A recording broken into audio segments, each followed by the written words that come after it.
Olá, mais uma vez bem-vindos ao canal A Lei e o Testemunho. O tema de hoje é a queda da nação israelita. Mas isso logo após a vinheta.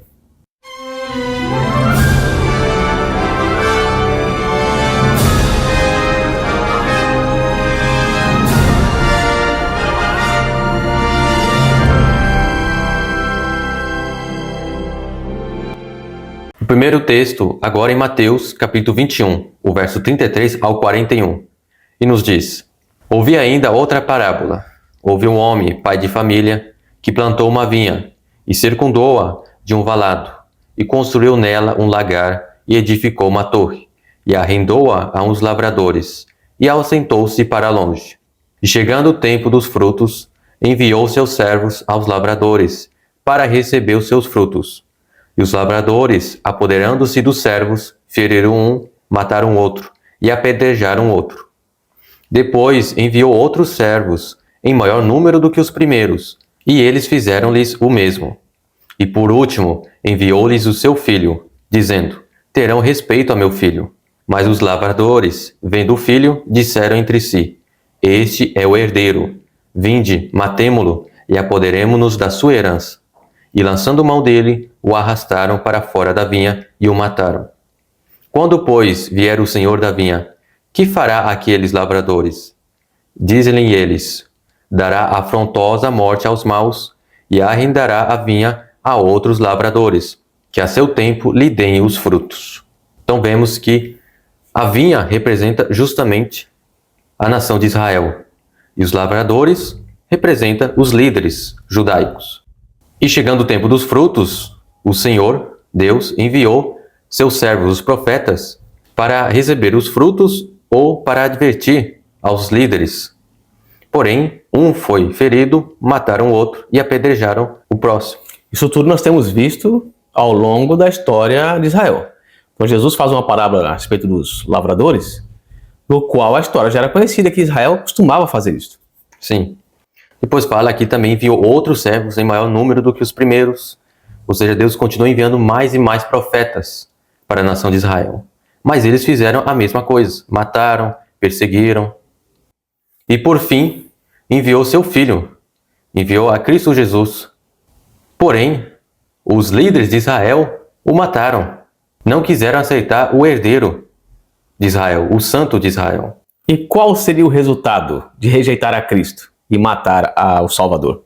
Eles mesmos disseram: dará afrontosa morte aos maus e arrendará a vinha a outros lavradores. Ou seja, o tempo para eles de pregar o evangelho, pregar sobre a vinda do Messias, Ou seja, de ser a nação escolhida por Deus, havia expelido. justamente.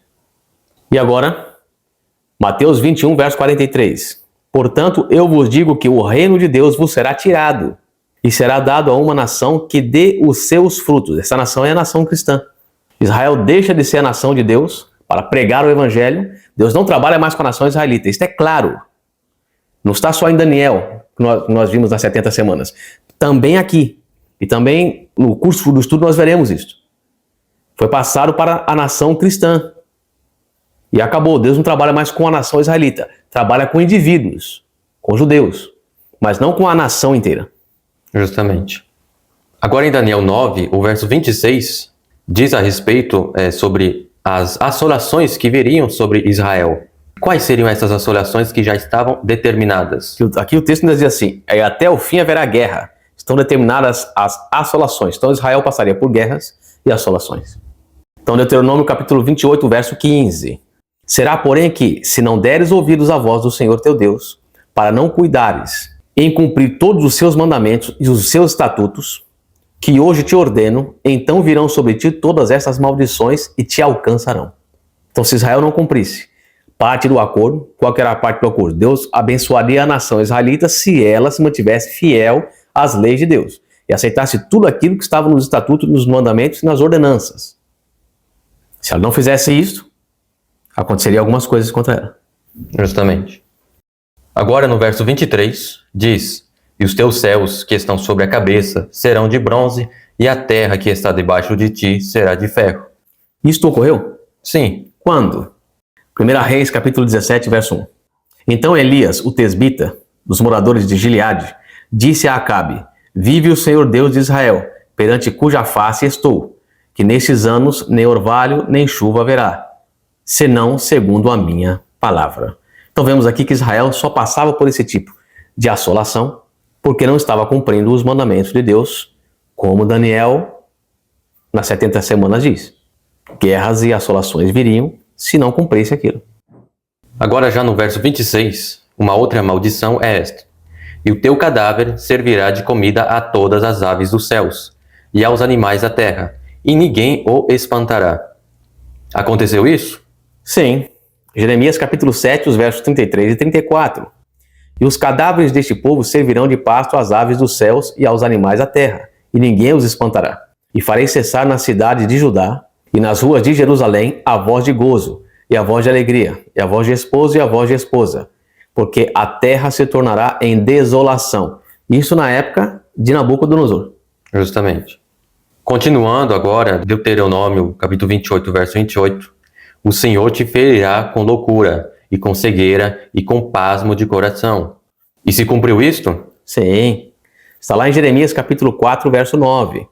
E sucederá naquele tempo, diz o Senhor, que se desfará o coração do rei e o coração dos príncipes, e os sacerdotes pasmarão, e os profetas se maravilharão. Aqui, justamente na época do rei de Babilônia, que viria destruir a cidade de Jerusalém. Continuando no verso 36 de Deuteronômio, capítulo 28. O Senhor te levará a ti, a teu rei, que tiveres posto sobre ti, a uma nação que não conheceste, nem tu, nem teus pais, e ali servirás a outros deuses, ao pau e à pedra. Isso ocorreu também? Sim. Segundo a Reis, capítulo 24, dos versos 12 e 14. Então saiu Joaquim, rei de Judá, ao rei de Babilônia, ele, sua mãe, seus servos, seus príncipes e seus oficiais. E o rei de Babilônia o tomou preso, no ano 8º de seu reinado, e transportou a toda Jerusalém, como também a todos os príncipes, e a todos os homens valorosos, 10.000 presos, e a todos os artífices e ferreiros. Ninguém ficou senão o povo pobre da terra. Então, de novo, mais uma maldição que se cumpriu nos dias de Nabucodonosor.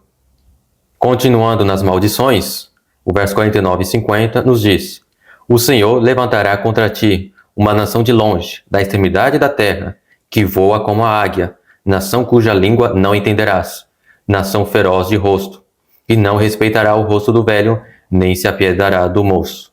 Então essa nação de longe, que vinha da extremidade da terra, com uma língua diferente que Israel não entendia, seria os romanos com o latim. Justamente.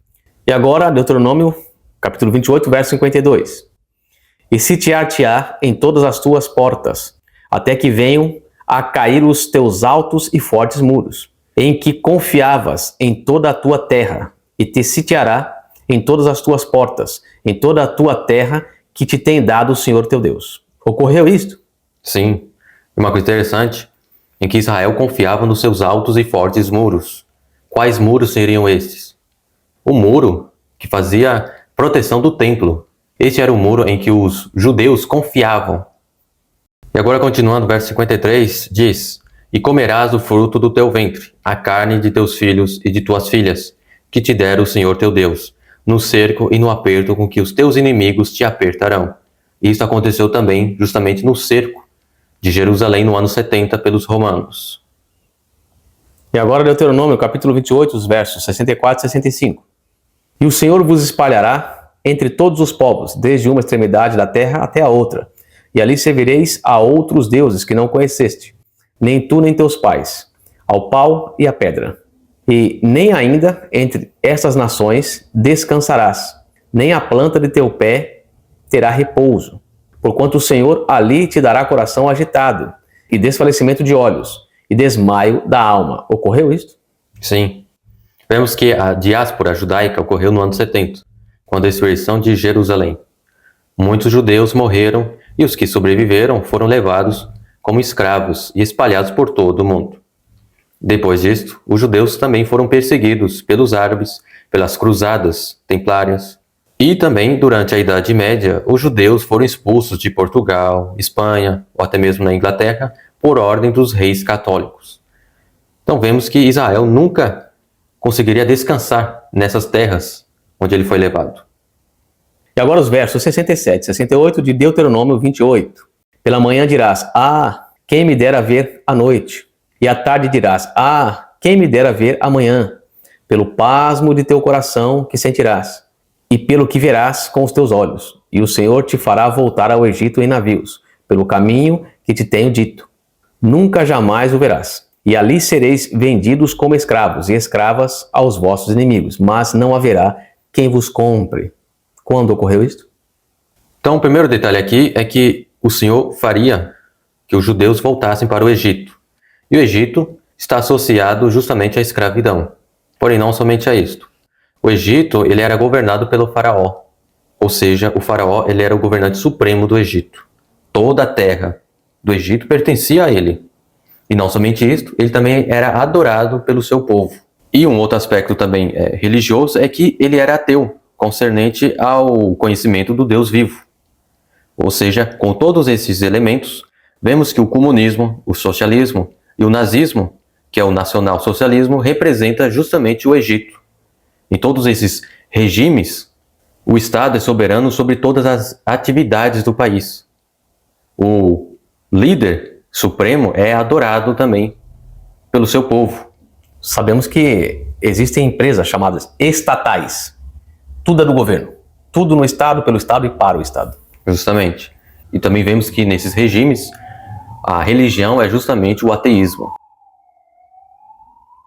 Então, vemos que essas maldições, essas imprecações que estavam descritas em Daniel capítulo 9, se cumprem em toda a história de Israel.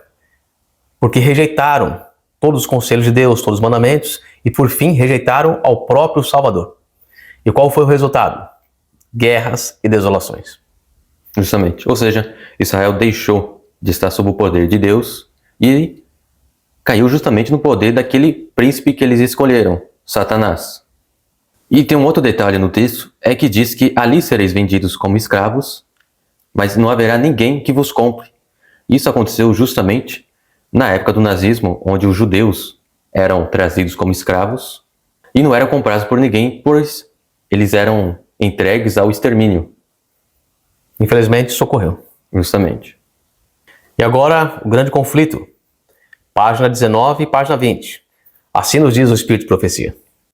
Posto que Israel tivesse zombado dos mensageiros de Deus, desprezado suas palavras e perseguido seus profetas, segundo a Crônicas 36:16, ele ainda se manifestara como o Senhor Deus misericordioso e piedoso, tardio em iras e grande em beneficência e verdade. Êxodo 34, verso 6. Apesar das repetidas rejeições, sua misericórdia continuou a interceder. Com mais enternecido amor que o de pai pelo filho, de seus cuidados, Deus lhes havia enviado sua palavra pelos seus mensageiros, madrugando e enviando-lhes, porque se compadeceu de seu povo e da sua habitação. Segundo a Crônicas 36, verso 15.